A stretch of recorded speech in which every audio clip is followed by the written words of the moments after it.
I'm Spencer Knowledge Fearon of Sky Sports Ringside Toe to Toe Boxing Podcast and hashtag Toe to Toe. And you're watching Lights Out.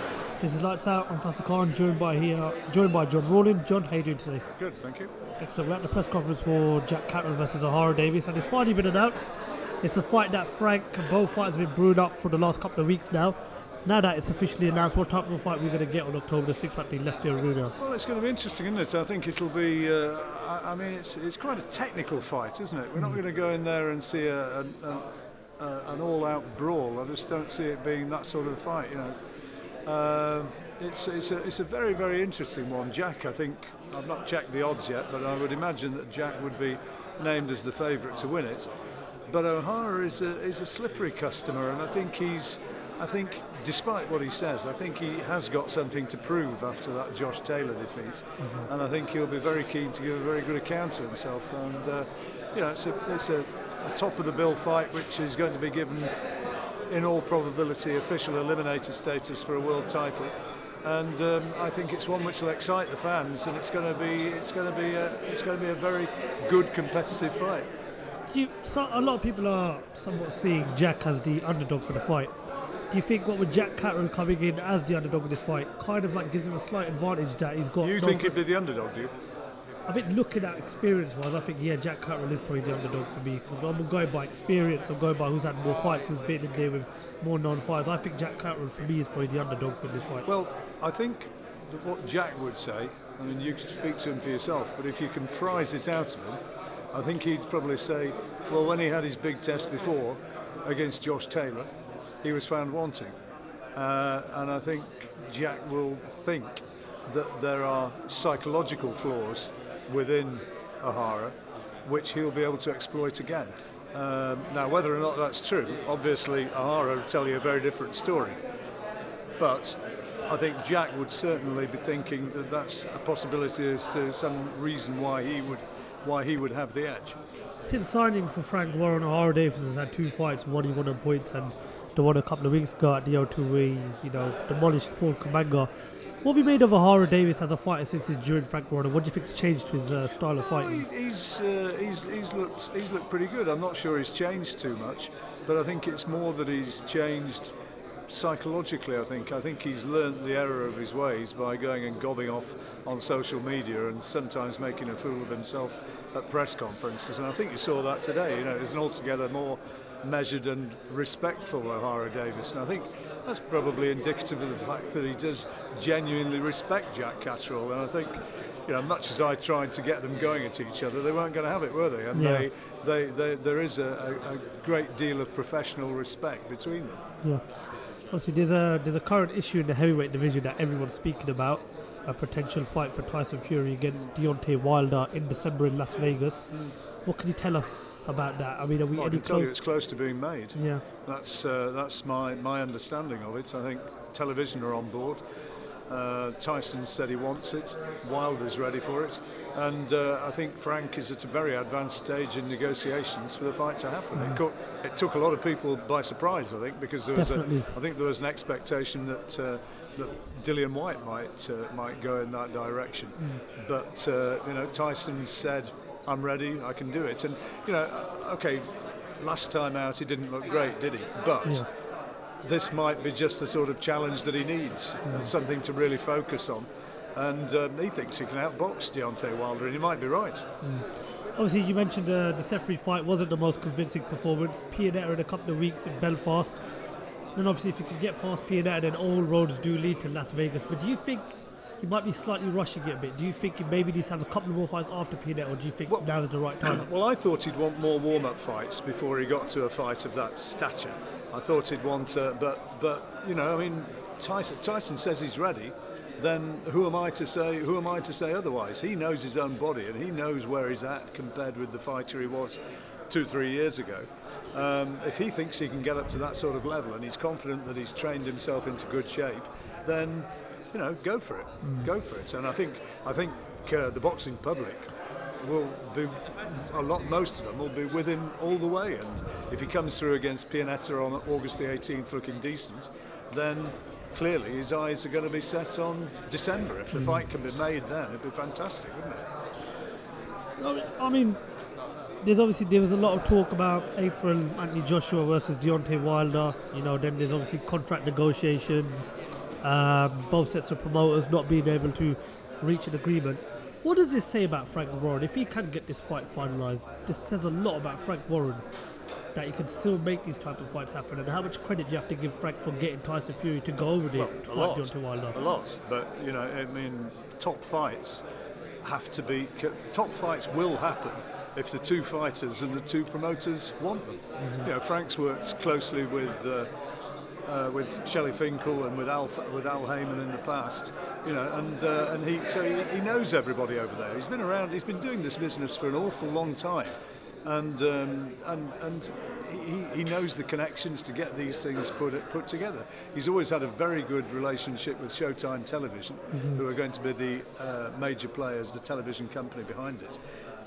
And the fact it's likely to go to Las Vegas, it's indicative of the casinos are going to come in as well. So it might not be quite the money spinner that Wilder and Joshua would have been, but it's a very big fight. And if Fury comes through it, then he's in a very, very strong position, isn't he? In 2015 in Dusseldorf, he went and he outboxed Vladimir Klitschko. Yeah, the same Vladimir Klitschko had life and death with Anthony Joshua. What type of a fight, if it does happen, obviously there's still a few negotiations I'm hearing that need to get processed. What type of a fight does Deontay Wilder need to bring, knowing that Tyson Fury is more than capable of going into someone else's backyard and winning the world title? Well, I mean, Tyson's he is the superior boxer. I don't think there's any question about that. He's got more rounded boxing skills than Deontay Wilder. What Wilder has got is that big right hand. He can punch, but whether he's got the subtlety to get to Tyson Fury, well, Tyson obviously thinks he's not. I mean, Luis Ortiz was giving him fits before he finally got to him, and was it the 11th round or something? Yes, it was late round anyway, late rounds, yeah. And he finally gets to him with a big right hand. Yeah, I mean, if he hits Tyson, then his chin's going to be tested, and we'll see. But Fury's backing his boxing skills to be better than what he thinks is pretty much a fighter who's a one-trick pony. He thinks if you can negate the big right hand, then you've won the fight. And he might be right. He certainly believes that. And, we'll see, won't we? Just want to get your thoughts on a fight that took place a couple of weeks ago, Manny Pacquiao versus Lucas Matthysse. 39. Sorry, which one? Manny Pacquiao versus Lucas Matthysse. 39 years old, still a world champion. I think that's 11 world title wins now in 8 different weight classes. In terms of class and best fighters of generations and legendary fighters, where would you rank Manny Pacquiao in that rankings? Well, before you get too wildly full of praise for it, I thought his opponent was pretty awful. He didn't really go looking as though he believed he was going to win the fight, and it let Manny look as good as he possibly can at this stage in his career. But yeah, I mean, he's been an exemplary fighter, hasn't he, for many, many, many years. I think the sad thing is that he didn't get the Floyd Mayweather fight until both fighters were past their best. And Manny really has not been, for me, he's not been the same fighter since round about 2012, 2011, 2012. But having said that, he's had a terrific career, and who knows, he might yet wind up going in against Amir Khan.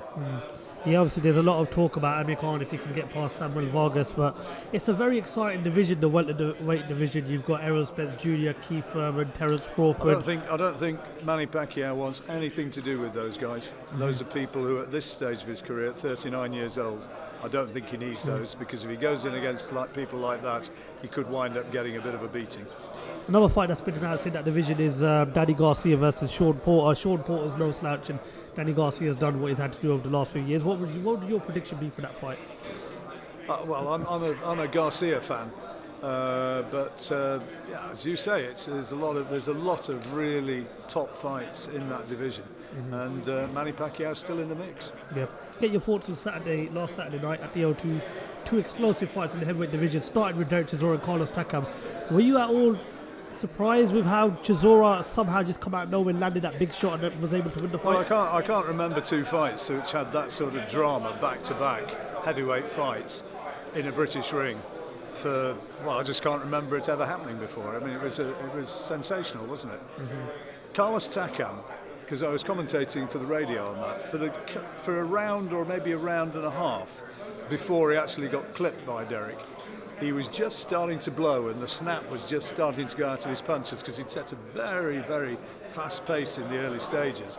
But Derek had come through, taken a lot of big shots, a lot of heavy shots, and then when he landed those 2 right hands to turn the fight around, it was extraordinary. And to hear the O2 Arena crowd chanting the name of Derek Chisora, it was lovely to hear. Had he lost that, he'd have become really no more than a gatekeeper, a journeyman, if you like. But having won that fight, he's reinvented himself for another year or so. You know, Derek's got another big fight out there now, and fair play to him. As obviously a boxing pundit and a fan, what's the best fight next for Derek Chisora? Because obviously Eddie Hearn said he'd like him to perhaps fight against Deontay Wilder. But do you think a rematch against Dillian Whyte is the best fight for him next? I think he should fight Whyte. That's what I think, because a lot of people who saw that fight thought that Derek was unlucky not to get the verdict. I think that would be a big seller to a domestic audience. I think they'd sell out an arena for that, and why not? Yeah, do it for a second time. The main event, Dillian Whyte, Joseph Parker, was a fantastic fight, potential candidate for fight of the year. Well, how would you assess Dillian Whyte's performance overall in the fight?